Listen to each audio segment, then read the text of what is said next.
ces articles 179, 180 et 181, lorsque une question orale avec débat est déposée, les bureaux a 4 jours pour inviter en plénière les mandataires visés.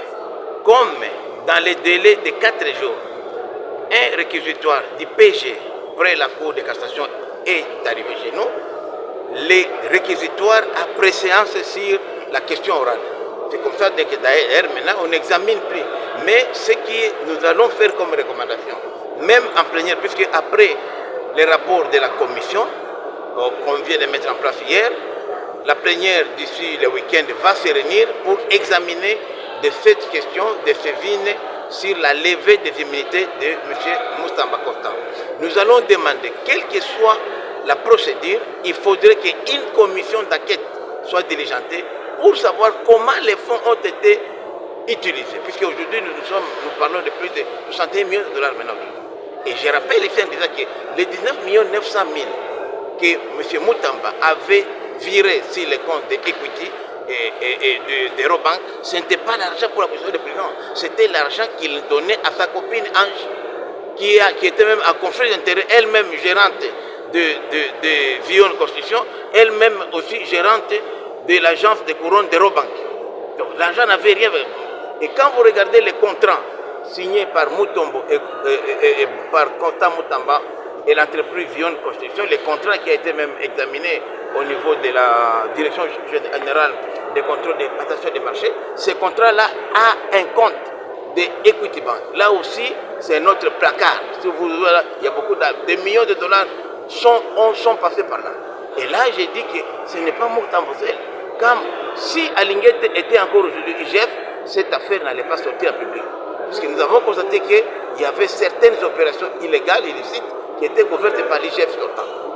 Donc Moutamba n'opérait pas seul, Moutamba a des complices, et c'est pourquoi la représentation nationale a quand même les droits, le peuple congolais doit savoir comment les fonds des victimes de la guerre de 6 jours a été utilisé.